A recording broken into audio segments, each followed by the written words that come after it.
Hey, what's up everyone? I'm Nick Raboy from MongoDB, and in this tutorial, we're going to see how to build a serverless function on Azure, so Microsoft Azure, that communicates with MongoDB.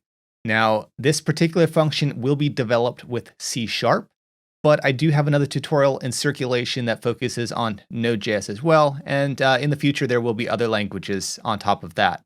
But the focus of this tutorial is C#. It is using Azure Functions, and the connection strategy will be using MongoDB. Now, a few things that you will need prior to starting this tutorial. So if you want the maximum success, well, you should already have a MongoDB Atlas account.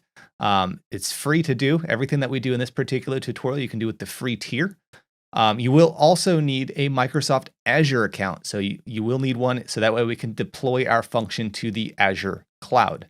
It's a good idea to have some familiarity when it comes to C#, but we won't be doing anything too extravagant here, and hopefully it should be easy enough to follow. So on my screen, you'll notice that I do have the MongoDB Atlas dashboard. I do have a cluster created.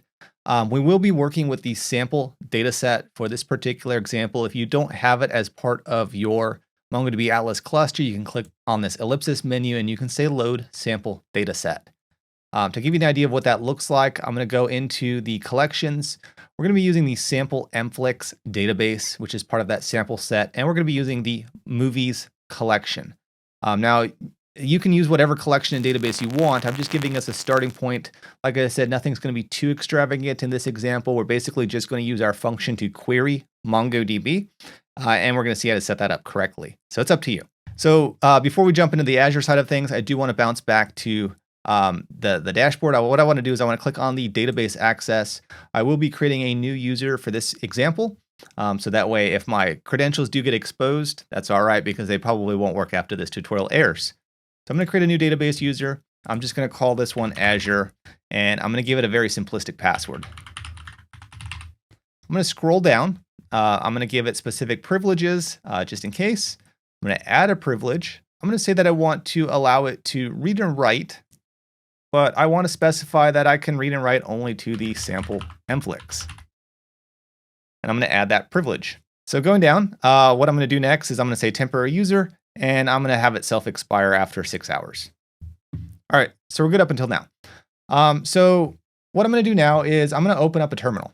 Now, before we start playing around with this terminal, I forgot to mention that we will need the Azure CLI available to us. While you could be using Visual Studio and some of the extensions, we're going to be mostly CLI driven in this example today. You also do need the Azure Functions core tools. That's going to allow us to spin up some functions using some templates. Once again, there are other ways to do this, but that's just what we're going to be focusing on for this particular example. So I'm on my desktop in the terminal. What I'm going to want to do is I'm going to want to create a new project. I'm going to say function, and I'm going to say init, and I'm going to say Mongo example. It's going to ask me a few questions. For this example, I will be using .NET, the first one, not the isolated process. But if you do need an isolated process, go ahead and choose that instead. I'm going to choose option 1. I'm going to use C# as my language of choice. And it's going to go ahead and create a sample project for us. So I'm going to navigate into it. I'm going to cd into Mongo example. And I'm going to open it up in my editor of choice, which in this case is going to be Visual Studio Code. So inside of Visual Studio Code, you'll notice that we have a few things created for us. What's going to be important to us is we're going to pay attention to this local settings.json. It's going to be useful when it comes to testing locally, as well as deploying our function to the Azure cloud. And we're going to create some other stuff along the way as well. For example, our actual function. This is a functions app, but we need to be able to create several functions to work with this particular app. So I'm going to open up the terminal within Visual Studio Code, and I'm going to enter some new commands. So for example, I'm going to say function new. I'm going to say name. I'm going to give this particular function a name called, say, for example, get movies. You can name it whatever makes the most sense for you. This one, I just plan to get any number of movies. And I'm going to give it a template. So I'm going to say template, and I'm going to say HTTP trigger. There are other templates available. And like I said, this is just one of many ways to do business. But when I run that command, you might notice that it created a getmovies.cs file. Now, inside of this file, it does have some code for us pre-populated. We will be making use of some of it, but not all of it. But before we do that, let's go ahead and add our MongoDB driver. Since that is the emphasis of this particular tutorial, we want to be able to connect to MongoDB. We want to be able to read from our MongoDB collection, and we want to be able to return it back to the user. So inside of my terminal, let's go ahead and get that driver. So I'm going to say .NET add, I'm going to say package, and I'm going to say MongoDB.driver. Now, if you're using NuGet, you can also use NuGet as well. But once again, I am using the CLI. So when that's done, we can actually start getting down to business when it comes to our project.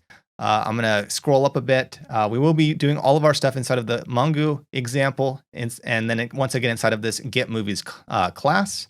But in order to get the most value out of our functions creation and just working with C# in general when it comes to MongoDB, it's a good idea to create another class which will represent our BSON mapping. So how will our remote MongoDB documents get mapped to local C# classes? So that way we can use it without having to jump through any hoops. So within inside of the Mongo example namespace, let's go ahead and create another class. So we're going to say public class movie to represent our movie documents. And we're going to have essentially 3 different fields. Now, if you've ever seen this movie collection, you'll notice that the documents, they have quite a few more than just 3 fields. We're going to ignore all of the rest of the fields because, once again, this is just supposed to be a simple sample. We're not going to get too involved in things. But we're going to start by saying public string, and we're going to say ID.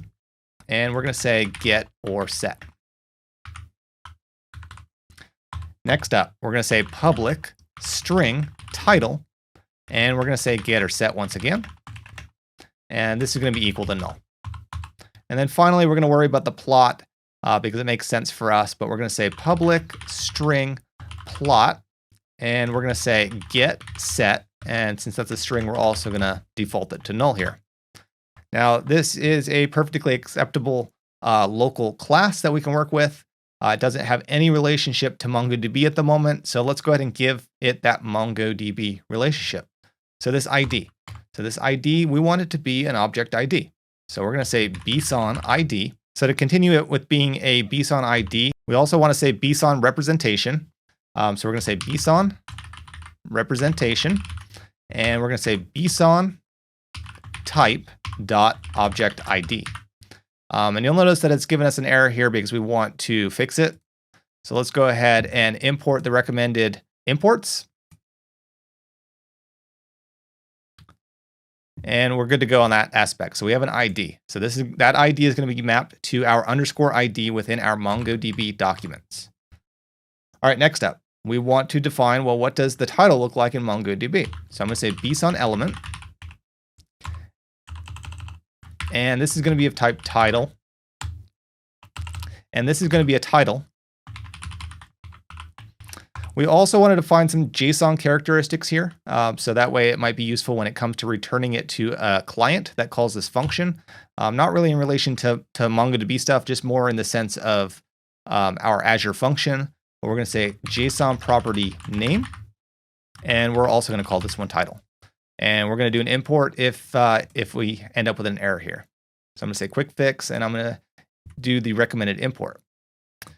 Finally, for the plot, same kind of strategy here, and I'm actually just going to copy, and I'm going to change it from title to plot. And we're doing the mapping because our local class uses a capital P, and the mapping is actual lowercase. So I'm going to save it. Now, like I said, there are other fields. So rather than getting an error when C# tries to figure out what these other fields are and how they should be mapped, we're going to go right above line 17. And we're going to say that we want to ignore everything else. So we're going to say BSON ignore extra elements. And that will mean that only the 3 that we've listed here will be relevant to us. All right, next up. So now we actually have to establish our connection to MongoDB. And we can do that by going down into our GetMovies class. We do need to create a variable outside of our function to represent the database connection. Because when it comes to working with functions and serverless in general, you don't want to establish a connection every time you make a function request, because then you're going to end up with probably too many concurrent connections, which may overload your database. It's not just a MongoDB thing, it's a database thing in general. So with functions, definitely get everything set up so that way you have a specific amount of connections. So let's go ahead and add our variables here. So I'm going to say public static, and I'm going to say lazy, and I'm going to say Mongo client. So this is part of MongoDB. And I'm going to establish a lazy client. And this is generally how you would do business with functions. If you're building a .NET Core application or similar, there are other ways to do business as well. But we're accommodating the fact that this is a serverless function that is designed to scale at any point in time. I'm going to say equals new lazy Mongo client. And the goal here is we're going to pass it in a function, but we're gonna leave that as null for now because we don't have the function. And what I'm going to do is I'm going to say public Mongo client, and I'm going to say client equals lazy client dot value. So what is this function that we're going to populate when creating our lazy object? Well, what we can do is we can say public static Mongo client, and we can say something like initialize Mongo client, and we can pass it in some connection information. So we might say return new Mongo client, and we might pass in a URI string. Now you could hard code this URI string. That'd be acceptable, although I would recommend against it. You should probably never hard code your connection strings because they do contain your username and password, and you probably don't want to commit that to get or similar. So what we can do is we can use an environment variable. So I'm going to say environment, and I'm going to say get environment variable. And let's go ahead and call this variable Mongo Atlas URI. So how do we set this environment variable? Well, what we can do is we can go into our local settings.json file, and we can add it to this list of values. So what I'm going to say is MongoDB Atlas URI, and I'm going to provide a value. So what is that value? Where do I get it? Let's go back to the MongoDB Atlas dashboard.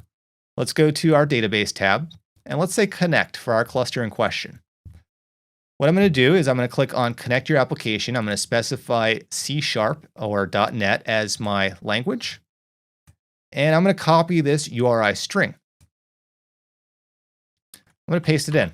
Now, I do have to replace the username and password, so I'm going to say Azure, and I'm going to provide it my password, and I'm going to save it. So just like that, I'll have access to this environment variable when I run this project locally. Now, I'm going to have to do some stuff if I want to do it remotely, but for now, we're focusing on the local aspect of things. So let's go ahead and jump back into the get movies file. So we have our function. It's a Mongo client. It looks like we're having some trouble here, so I'm going to hover over it, and I'm going to say quick fix. And I'm going to import whatever it suggests here. So using MongoDB driver, which is fine. Look, our problems kind of went away. So I'm going to go into the lazy Mongo client. I'm going to say initialize Mongo client, which is good. That problem is solved. So this client right here, it looks like we do have a problem. I forgot the static part of this. So I'm going to say static, and boom, that issue went away. So we are able to use this client within our actual function as of now. So let's go into that actual function. So the get movies function. So the first thing that I'm going to do is I'm going to comment all of the stuff that's currently in there because we're going to start from scratch basically, but it could be valuable to reference as we progress. So the first thing that we want to do is we want to get a reference to the database and collection that we want to use for this particular function. So this is just a reference. We're going to say Mongo collection. We're going to specify movie as the data type that's going to come out of this collection. And we're going to say movies collection equals client dot get database. We're going to specify sample mflix. And then we're going to say get collection. And once again, this is going to be of type movie. And we're going to specify the movies collection. Perfect. So we have a collection to work with as of now. Next up, let's go ahead and define some query criteria. It's not absolutely necessary. It doesn't really add to the demonstration of this example, but in case you've never seen a MongoDB query before, it could be valuable to you. So what I'm going to say is I'm going to say bson document, and I'm going to say filter. So this is a filter for our query, and we're going to say new bson document. Now, For this particular document, I am going to filter based on the year. I only want documents where the movie is of a certain year. So I'm going to say year, and I'm going to say new based on document because we want to do a range basically. So documents within the year range. And we're going to say, we're going to use the greater than operator. And we're going to say, let's look for movies that are greater than 2005 as the year. And we're going to say we want them to be less than, let's say 2010. So a 5-year range of movies. So we have a filter to work with. Let's apply that filter. Let's go ahead and say var. We're going to say movies to find. And we're going to say equals movies collection dot find. And we're going to pass in that filter. Finally, what we can do is rather than working with a cursor, so if we left it as this and I did this find operation, we'd be left with a cursor that we can iterate through the result set. I'm actually going to convert our entire result set to a list. So I'm going to say list, and then I'm going to say movie. So it's going to be of type movie, and I'm going to say movies is my results, and I'm going to say movies to find dot to list. So all of our results, which I don't know how many will come back within this range, but all of those results, and we're going to return it. So we're going to say return. We're going to say new. OK, object result, and we're going to say movies. So we have a problem here. So we have some kind of error. So we're going to say what's our quick fix. So we're going to import that so that way we can work with lists, and everything should be good as of right now. Like I said, I don't know how many movies are going to come back based on this range. Rather than returning too many, maybe we actually add a limit in here. So I'm going to say, for example, movies to find, and I'm going to say limit. And let's go ahead and limit the results to, I don't know, 3 results. So we're going to do a find operation. We're limiting it to 3 results, and then we're going to convert the results to a list, and we're going to return them back to the client. So at this point in time, we can actually try it locally before we try to deploy it remotely. So I'm going to clear my terminal, and what I'm going to say is I'm going to say function start. So it's going to build it, and then it's going to give us this API route. So I'm going to click it. It's going to load up in my web browser, and here we go. We have 3 results based on not only the year. So this, even though we don't print out the year here, we are searching for within 2005, 2010. We're limiting it to 3. Our movie class has 3 fields in it: the ID, the title, and the plot. So this is all done locally. The next step is to do everything remotely. So we want to push this up to Azure, let it exist in the Azure cloud, and we want to be able to access it from anywhere. And the good news is that there's not a whole lot to it, just a few CLI commands, but we're going to see how to do that right now. All right, so there are a few ways to get this application inside of Microsoft Azure. And when I say Azure, I'm looking at this portal here. We're going to be creating a function app, but there are other requirements. We do need to create resource groups and storage accounts. We're going to be using the CLI once again, but like I said, you can do it manually. You can do it through this web portal. You can do it through Visual Studio. Use whatever makes the most sense to you. All right, so going back into my Visual Studio code, what I'm going to do is I'm going to cancel our local function. It's served its purpose. I can actually erase this code as well since we don't need it as of right now. We're going to make one final adjustment later to this code, but our first order of business is to actually get Azure set up.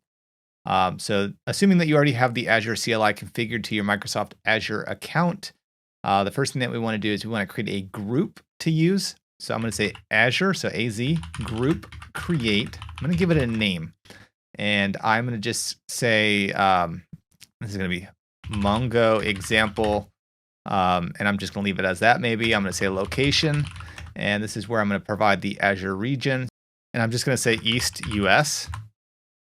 You can go ahead and look at the Azure documentation to see what region makes the most sense for you. Once that succeeds, let's go ahead and move on to the next step. We need to create a storage account to use for our function.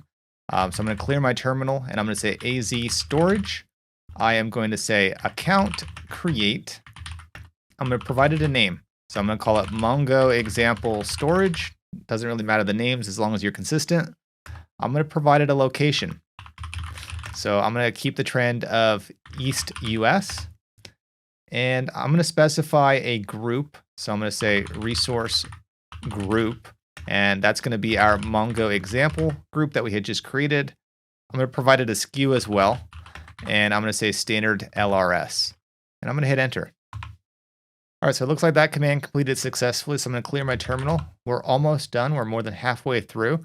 But what I'm going to say is Azure function app create. I'm going to say which resource group do I want to use. I'm going to use the same group that we've been using as of yet. So I'm going to say Mongo example. I'm going to define a consumption plan. And I'm going to define the location for that consumption plan. In this case, once again, I'm going to choose East US. I'm going to provide it a runtime. So the runtime is going to be .NET. And I'm going to provide it a runtime version. So I'm going to say functions version 4. I definitely recommend checking out the Azure documentation to see what the versions are and the available runtimes that might make the most sense for you. Let's go ahead and give that function a name. So I'm going to give it Mongo example app. The naming, once again, doesn't matter as long as you're consistent with the group names and the storage plans and things like that. I'm going to give it the information about my storage account. So I'm going to say storage. I'm going to say account. And I used Mongo example storage, I believe, as the storage name.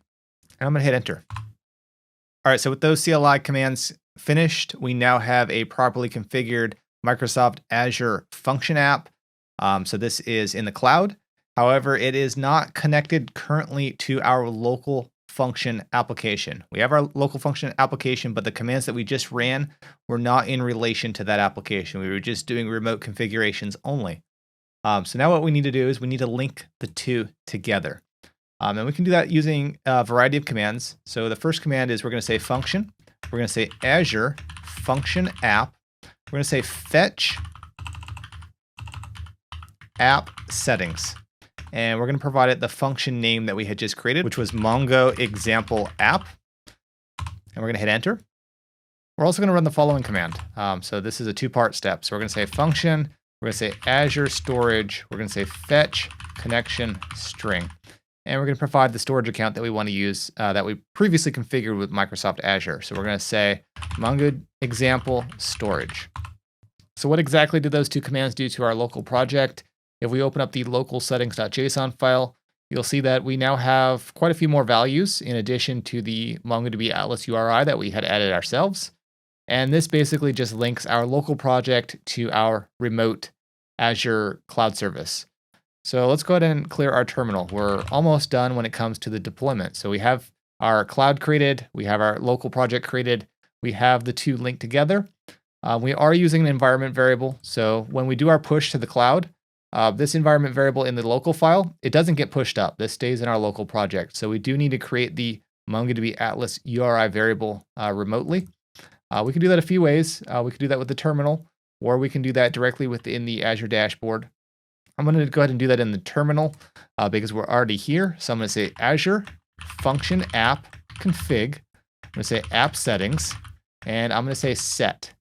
I'm going to say name, and the function app name is Mongo example app.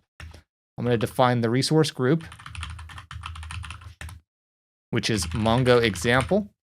And I'm going to define, well, what exactly do I want to set? So I'm going to say settings, and I'm going to say MongoDB Atlas URI. And I'm going to set it to a value. I am going to use quotes because I do have some funny characters in my URI string. But what I'm going to do is I'm going to go to local settings. I'm going to copy this string. I'm going to go into my terminal once more and paste it in. And I'm going to hit enter. So at this point, we're actually ready to do the push. So what we can do is we can say function Azure function app.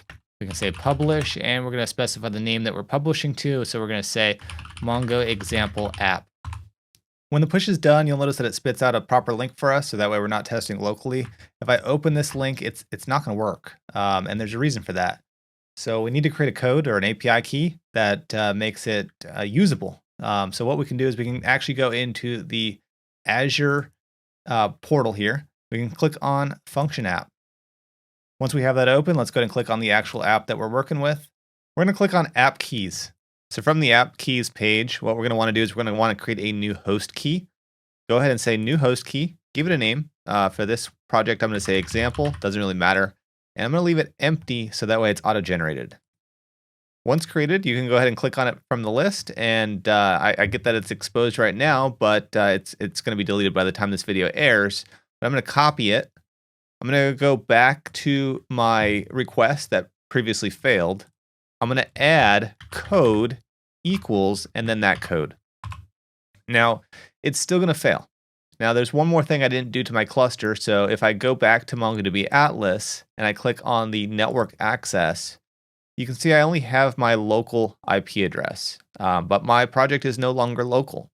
So I could add one of the Microsoft Server IP addresses. I could use VPC peering. I could use private link. There are a few options available to us that you can refer to the documentation for.